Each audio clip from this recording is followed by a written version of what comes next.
ವೀರ ಸಮಯ ಸರ ಗೌರವ ತೋರಿದ ವೀರ ಸಮಯ ಸರ ಗೌರವ ತೋರಿದ ಧೀರ ಸದಾ ಶಿವ ಸ್ವಾಮಿ ಸುಂದರನೇ ಜಯ ಜಯ ಗುರು ಮಂಗಲಂ ಯೋಗಿ ಕುಮಾರನೇ ಮಾರ ಸಂವರನೇ ಜಯ ಜಯ ಗುರು ಮಂಗಲಂ ಯೋಗಮಹಿತ ಮಾರ್ಗ ದಾಗಮ ಬೋಧಿಸಿ ಯೋಗಮಹಿತ ಮಾರ್ಗ ದಾಗಮ ಬೋಧಿಸಿ ಮೇಘನ ಭಾಗ್ಯವ ಮುಂಡ ಪಂಡಿತನೇ ಜಯ ಜಯ ಗುರು ಮಂಗಲಂ ಯೋಗಿ ಕುಮಾರನೇ ಮಾರ ಸಂವರನೇ ಜಯ ಜಯ ಗುರು ಮಂಗಲಂ ಜಂಗಮ ಗುರುಲಿಂಗ ಸಂಗಮ ನಂದದಿ ಜಂಗಮ ಗುರುಲಿಂಗ ಸಂಗಮ ನಂದದಿ ಬಿಂಬಿತ ಜಂಗಮ ಲಿಂಗ ಮಂಗಲನೇ ಜಯ ಜಯ ಗುರು ಮಂಗಲಂ ಜಯ ಜಯ ಗುರು ಮಂಗಲಂ ಹರ ಓಂ ವಿಷ್ಣುರೂಪ ಗಮ್ಯ ದೇವಿ ಶರಣೆ ಸಾಂ ಸಾಂ ಜಯ ಮಂಗಲಂ ಜಯ ನಮ ಪಾರ್ವತಿ ಪತಿ ಹರ ಹರ ಮಹಾದೇವ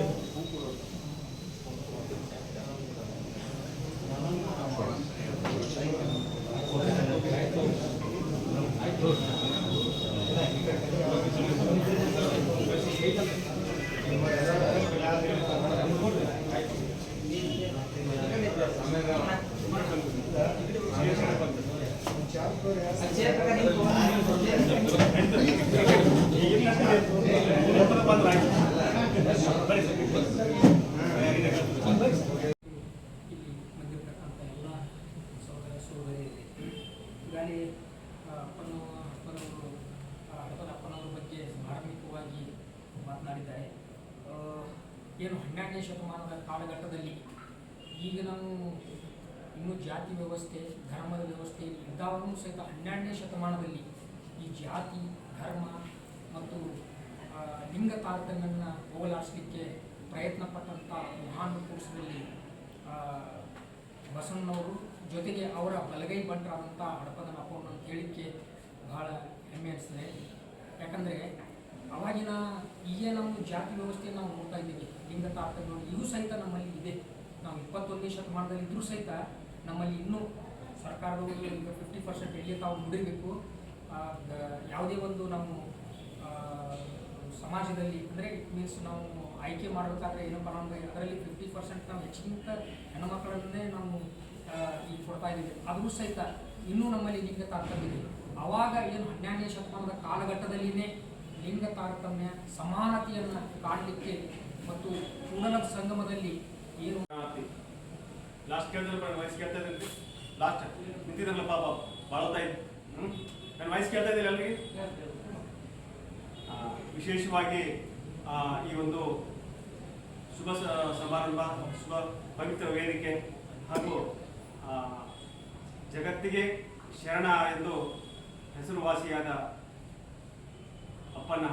ಹಡಪದ ಅಪ್ಪನ ಜಯಂತಿಗೆ ತಾವೆಲ್ಲ ಆಗಮಿಸಿದ್ರಿ.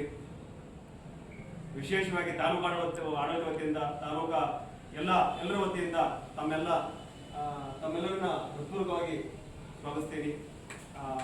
ವಿಶೇಷವಾಗಿ ಈ ಒಂದು ಜಯಂತಿ ಆಚರಣೆ ನಮಗೆಲ್ಲ ಗೊತ್ತಿದೆ. ಈ ಜಯಂತಿಯ ವಿಶೇಷ ಮಹತ್ವ ಏನು, ಈ ಒಂದು ಪವಿತ್ರ ವೇದಿಕೆ ಹಾಗೂ ಪವಿತ್ರ ಸಮಾರಂಭಕ್ಕೆ ಆಗಮಿಸಿರ್ತಕ್ಕಂಥ ಎಲ್ಲ ಅವರಿವರನ್ನೇ ಅಧ್ಯಕ್ಷರು, ಪದಾಧಿಕಾರಿಗಳು ಹಾಗೂ ಸಮಾಜದ ಮುಖಂಡರುಗಳು ಹಾಗೂ ತಾಲೂಕು ಮಟ್ಟದ ಅಧಿಕಾರಿಗಳು, ಯುವ ಸಾಹೇಬರು ಹಾಗೂ ಎಲ್ಲ ನನ್ನ ಕಂದಾಯ ಇಲಾಖೆಯ ಸಿಬ್ಬಂದಿಗಳು ಹಾಗೂ ಮಾಧ್ಯಮದ ಮಿತ್ರರನ್ನ ಹೃತ್ಪೂರ್ವಕವಾಗಿ ಸ್ವಾಗತ ಬಯಸ್ತೇನೆ.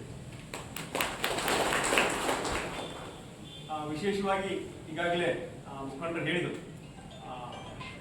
ಅವರು ಹೇಗಿದ್ರು, ಅವರ ಜೀವನ ಶೈಲಿ ಹೇಗಿತ್ತು, ಅವರು ಸಮಾಜಕ್ಕೆ ಕೊಟ್ಟಿರ್ತಕ್ಕಂಥ ತತ್ವಗಳೇನಿತ್ತು, ಭಾಳ ಚೆನ್ನಾಗಿ ಹೇಳಿದರು. ನಮ್ಮ ಯುವ ಸಾಹೇಬರು ಭಾಳ ವರ್ಣಾತೀತ ಹೇಳಿದ್ದಾರೆ. ಅವ್ರ ಬಗ್ಗೆ ಒಂದೆರಡು ಮಾತಾಡಕ್ಕೆ ಇಷ್ಟಪಡ್ತೀನಿ.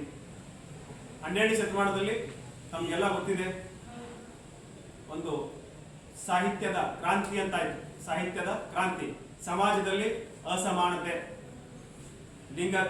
ಲಿಂಗ ತಾರತಮ್ಯ, ಜಾತಿ ತಾರತಮ್ಯ, ಸಾಮಾಜಿಕ ಅಸಮಾನತೆ, ಆರ್ಥಿಕ ಅಸಮಾನತೆ, ನೀ ಮೇಲು ಕೀಳು, ಹೆಣ್ಣು ಗಂಡು, ಈ ತರ ಒಂದು ವ್ಯವಸ್ಥೆ ಇತ್ತು 12ನೇ ಶತಮಾನದ ಮುಂಚೆ.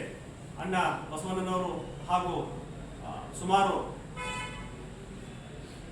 ಅನುಭವ ಮಂಟಪದಲ್ಲಿ ಹಾಗೂ ಎಲ್ಲ ಭೇದ ಭಾವ ಇಲ್ಲದೆ ಎಲ್ಲರೂ ಒಂದು ಸಮಾಜದ ಅಂಕುಡೊಂಕುಗಳನ್ನು ಅಸಮಾನತೆಗಳನ್ನು ತೊಡೆದು ಹಾಕಲು ಬಹಳ ಪ್ರಯತ್ನ ಮಾಡಿದರು.